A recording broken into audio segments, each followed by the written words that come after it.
everyone, I am Melly of the ManyLemons blog that I just started up, and this is the first time I'm actually showing my face on a video blog. The reason behind it is because it is MS Awareness Week, so I thought it was the best time for me to kind of show my face and try and raise awareness of the difficulties that people in the MS community face.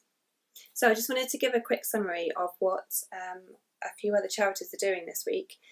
We've got the MS Trust, whose colour is blue, and they are trying to raise awareness of the lack of services for MSers.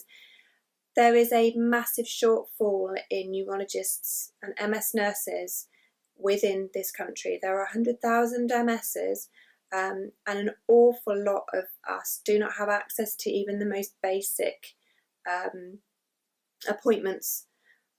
So that is a major problem. I will put a link at the bottom of this website. They've done an amazing video as well for this week.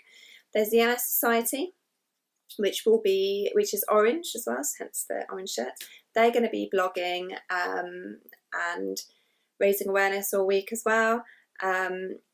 They have a campaign at the moment called MS Enough, which is about how MSers are just not catered for very well in the welfare system at the moment, and the failures and stresses that are coming along with that. Then the last campaign I wanted to mention was the One Message campaign running this week. And this is to do with trying to raise awareness of what has improved in the past few years to those MSers that might not be in the system. A lot of people aren't aware that we now have disease-modifying drugs, and a lot of them are coming a lot faster through the pipeline nowadays. And also that lifestyle factors can make a big difference to your quality of life and potentially how your MS progresses. So I wanted to really put that out there and say, if you have MS and you haven't been seen by a specialist for a few years, it may well be worth making contact again and getting back in the system, just so that you are aware of and stay up to date with things that you may want to use to help you.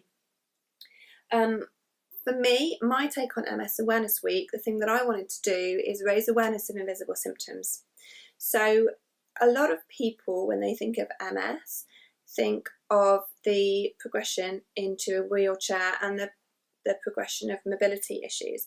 Now, that is quite a common way that MS progresses, but it is not one of the main symptoms that MSers actually find the hardest to deal with and think has the most impact on their lives.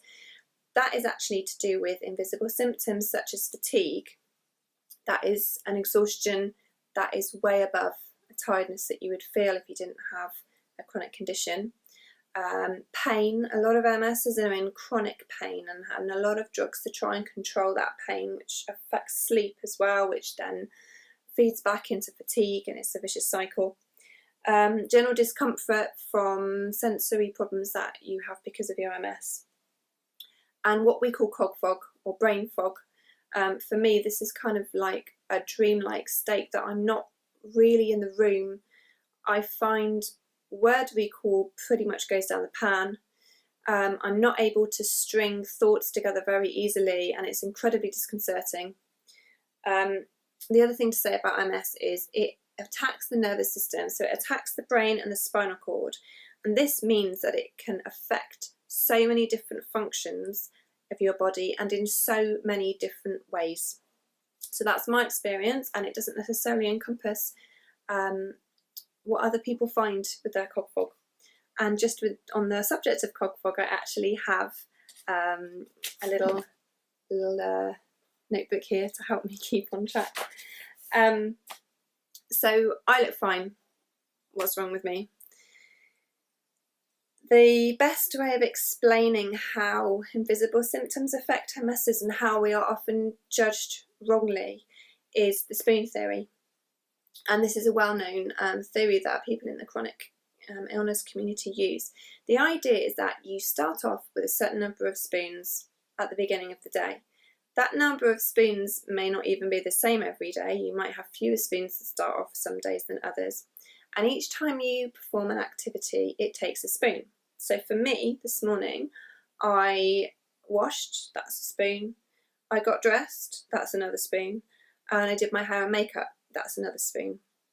If I'd spent 30 minutes on a computer, for me, that would cost me another spoon. And for me, I actually run out of spoons kind of about 2 o'clock-ish in the day. So every day I know that I have a much shortened day. And after 2 o'clock, I can't really do anything constructive. The number of spoons that you have, in other words, how fatigue and pain and cog fog affects you, can vary on a yearly basis. So you might have, if you have relapse remit MS, you might have it varying to the point where you have 2-3 months where you have a relapse, and then you have to get yourself recovered as well. I've also, if you have a virus, it doesn't even have to manifest itself as actually turning into a cold. There might just be an underlying virus or infection. The only way that you're aware of it is because your invisible symptoms are exacerbated and you start off with much fewer spoons. You use up your spoons a lot more than you would normally do. And unfortunately, also completely random. So I've tried tracking my energy using fatigue diaries, and they are very useful, but it also shows that there is just a completely random part. All of this means that we try and plan as best as we can, but sometimes even with a lot of planning, we can't guarantee that we are going to be able to do certain obligations at certain times, meet family or friends for social gatherings, and that brings with it a lot of stress and anxiety, because you keep making plans and you have to keep being optimistic. You have to reschedule yourself. So for example, I was going to make this video yesterday and the day before, and MS decided that I know that you planned for this and you saved all of your spoons today, but I'm still going to not let you do that. That up and down, reschedule, pick yourself back up, do it again, okay, have to reschedule, pick yourself back up, do it again, has a massive emotional effect on us, and it can cause a lot of anxiety and it can cause a lot of depression. And the unpredictability part plays a big part, I think, in that anxiety and depression. So just to give a quick example, for me, I took a train home last weekend to my parents, and it's the first time I've got a train probably in about 2-3 years on my own. And I did that because I was having a particularly good week and I was feeling stubborn and I wanted to take a chance. I used to take trains all over the UK. I'm a doctor of physics, so I used to talk at a lot of conferences all over the place. I'd take trains on my own. I would go and speak at a conference where I knew nobody in an auditorium with hundreds of people there. And yeah, it was scary, but it wasn't as scary as when I got my train on Saturday.